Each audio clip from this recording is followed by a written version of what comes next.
Chris placed the chocolate in his mouth, swirling it around to capture each flavor, a rich cascade of cocoa and peppermint. Then came the aftertaste, not bitter, but burning. A searing heat slid down his throat, a river of lava pooling in the pit of his stomach. The luxurious sweetness turned to acid, and in that moment, between one heartbeat and the next, Chris knew that something was terribly wrong.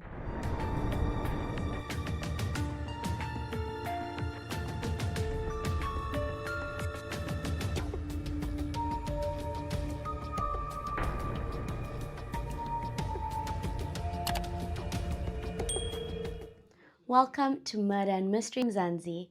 I'm Savannah, and if you're joining for the first time, this is the channel where we dig into South Africa's most chilling crimes, unsolved mysteries, unimaginable tales, and stories that'll have you triple checking your burglar bars each night.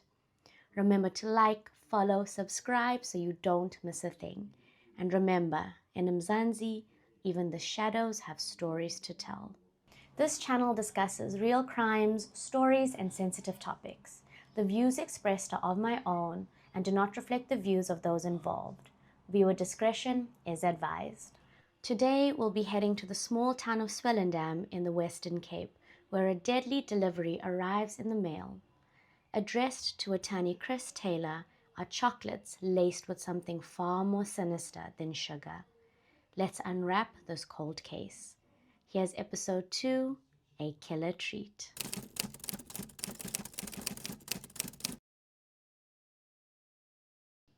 It was an overcast morning in Swellendam on Wednesday, the 10th of August, 1988. Attorney Chris Taylor had everything going for him.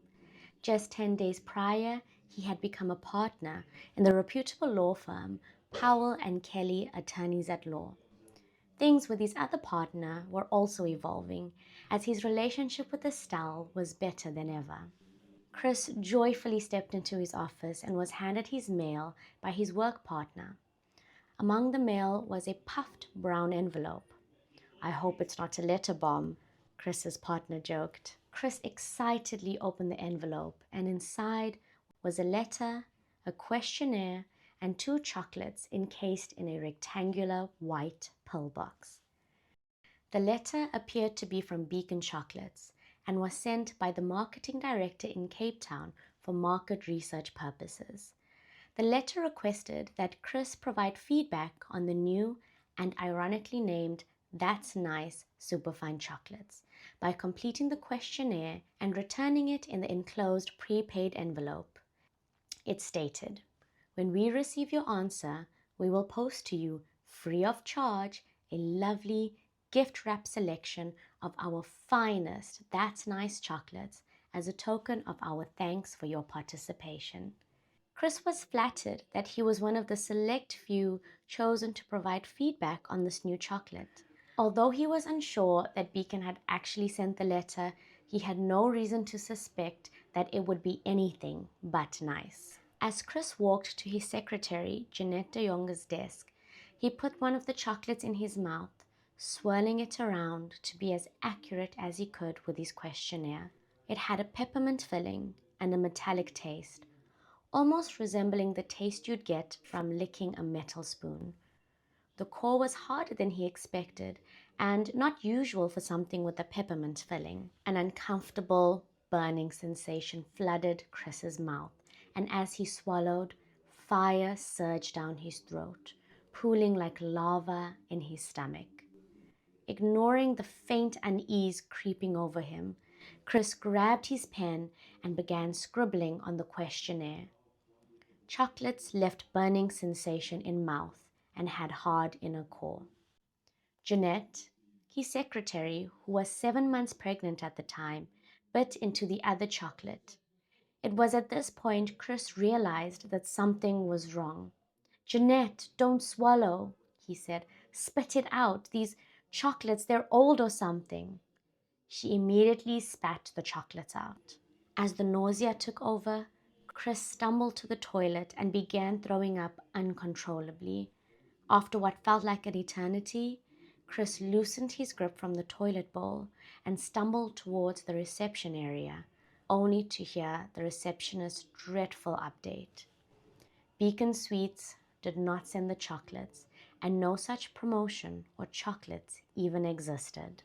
Chris somehow managed to drive himself to the doctor and was prescribed medicine, but after hours of excruciating pain, he was admitted to Tygerberg Hospital. Jeanette was already in the ambulance waiting, as she had been experiencing similar symptoms. While Chris moved in and out of consciousness, his brother Duncan pleaded with the doctor to check for poison. The hospital believed it to be food poisoning, as apparently they had other patients experiencing similar symptoms. The doctor refused to do any additional tests, as she stated it would take too long to get the results back. Chris and Jeanette were discharged on Friday morning, 2 days after the poisoning incident. This would have been adequate if it was indeed food poisoning. After being discharged, Chris went to his parents' house. After a restless evening, he staggered into the lounge and told his mother that he was suffocating. Those steps into the lounge were the last normal steps Chris would ever take. The next day, he was admitted into Panorama Clinic, where a gastroscopy revealed a hole the size of a coin in Chris's stomach. He was then transferred back to Tygerberg Hospital. Chris woke up surrounded by machines, connected to wires and tubes, and unable to talk or move. He also felt a horrible burning pain pierce through his entire body. Jeanette also had to be readmitted on Monday and placed on a kidney machine. As her body became paralyzed, her unborn baby became weaker and weaker, and 2 days later, her unborn daughter was no longer alive. She had to keep the dead fetus in her womb for about 3 weeks until it was removed on September 6th by induced normal birth. For 8 agonizing days, the truth coursed through their veins undetected. Only then were their blood and urine tested. The result of the Marsh test was almost immediate and horrifying.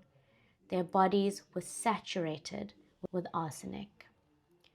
Chris ended up spending 98 days in Tygerberg Hospital. He lost a ridiculous amount of weight, was unable to communicate, and he was paralyzed. He moved into his parents' house, but 7 weeks later, he was admitted to Karl Bremer Hospital, where the physiotherapy intensified. He slowly regained speech and movement. Just after the poisoning, police started to work. Estelle, Chris's girlfriend, told them they needed to turn their suspicions to an Oud-Schoen dentist, Dr. Martinus Sterlinger. But what was the connection between an attorney in Swellendam and a dentist in Oud-Schoen, 220 kilometers away? Well, it turns out that Estelle had been dating Dr. Martinus Sterlinger months prior. Estelle Thiessen was a Neisner teacher who first dated Chris Taylor from 1977 to 1980, when they were both students in Stellenbosch University. They broke up and Estelle married rugby player Dion Thiessen. After her divorce, Estelle started seeing dentist Martinus, or Tinus, as he was called. Estelle told the police that the relationship was going well until November 1987, when Tinus admitted to Estelle that every year, during an annual squash tournament, he would share a room with another woman. He admitted that he needed more than just one girlfriend. Estelle was ready to end the relationship. Tinus told her that if she ended up with someone who was not a match for him, he would laugh it off. But if it was someone he considered better than him, he would kill her. He became jealous and called her at all hours, sometimes crying, sometimes shouting. He also told her that he decided they must get married. Estelle left Tinus in December of 1987, a month after the squash incident, and re-entered attorney Chris Taylor, her university sweetheart. By May 1988, 3 months before the incident, Chris and Estelle started dating again. Chris knew about Estelle's previous relationships, including her fallout with Tinas. About 10 days before the poisoning, Tinas phoned Chris at his practice. He asked where Estelle was, and after Chris responded with, "She's with me," Tinas became frantic. He started shouting, "But she's going to marry me." Chris told Tinas that he needed to calm down, and after hearing Tinas stutter and cry, he ended the call. Around half an hour later, Tinas called Chris back and told him that he could have Estelle, as if she was something to be possessed by either of them. He stated that Estelle could not be trusted as she was just in his arms not that long ago. After some back and forth, Tinas ended the call by saying, "You don't understand. Love conquers everything." A few days later, Tinas called Chris again at around 7 p.m., begging to meet him that night at the advice of his psychiatrist. The meeting point was an area called Trudeau Pass. The meeting time was midnight. Chris felt that this was quite a strange request and he declined. A few days later, he received the deadly package. The police and everyone believed that Tinas was a solid lead. Chris was dating his ex, and if life has taught us anything, if it's not the partner, it's usually the jealous ex. Unfortunately, things took a weirdly unexpected turn after Tinas also received poisoned chocolates at his dentistry 12 days after Chris received his. The only difference is that his came with a card and not a questionnaire. This complicated the investigation, but the police could tell that things were not lining up. Before receiving the cards and the chocolates, the police met with Tinas to question him about Chris. Through the police, Tinas was aware that Chris was poisoned, yet when he received the package, he still ate the chocolates. Additionally, if the police somehow left out some critical information during their interview with Tinas, it's highly unlikely he didn't hear about what had happened to Chris, especially when he was so quick to find out that Chris was dating his ex. After Tinas's suspicious consumption of the chocolates, the police published an image of the card that accompanied his poisoned chocolates in the hope that someone would be able to identify where it came from.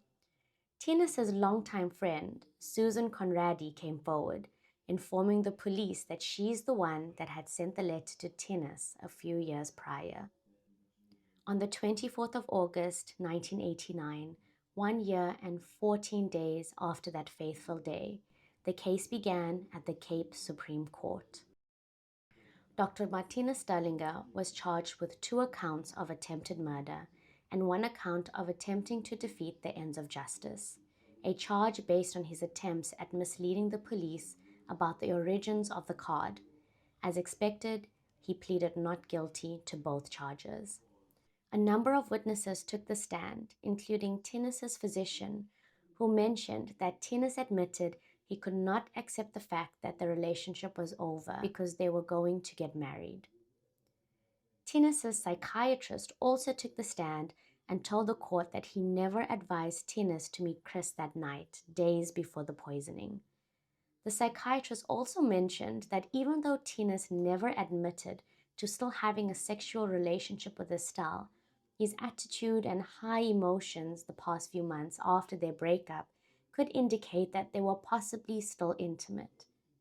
From Tinas's testimony, it was highly possible that Estelle could have still been seeing him while dating Chris. He mentioned how they had spent nights together all around the same time she had been dating Chris. She denied this completely. When Estelle took the stand, she mentioned how Tinas loved chocolates, and the questions in the questionnaire Chris received were very similar to what was described in a book Tinas owned called Chocolate, The Consuming Passion.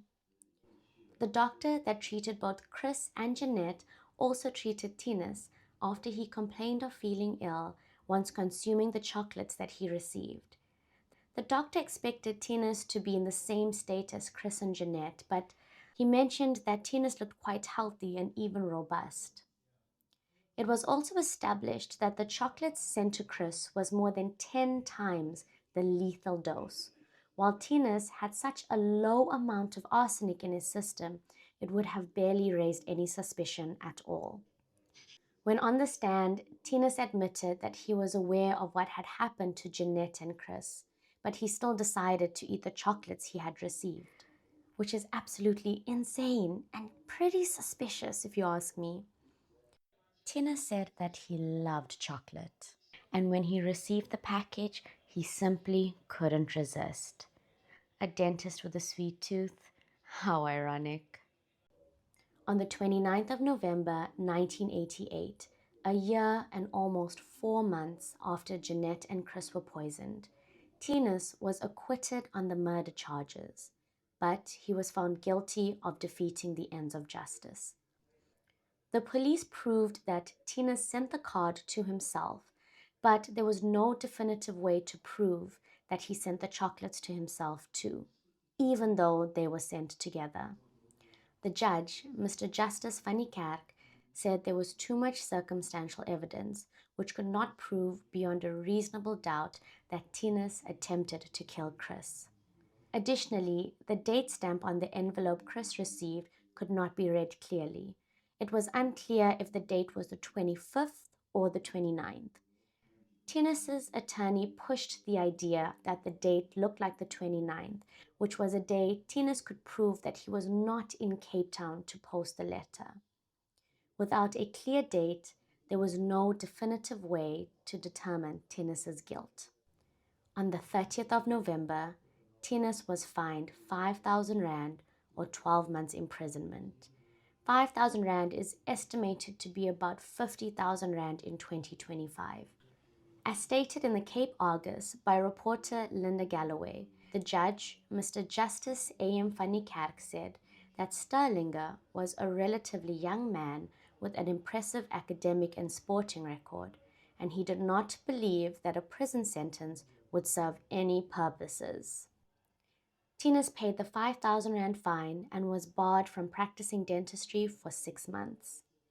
After the case, Tinas made a living building and installing cupboards, and when he was allowed to start practicing as a dentist again, he practiced in Cape Town under the name Dr. Martin Sterlinger.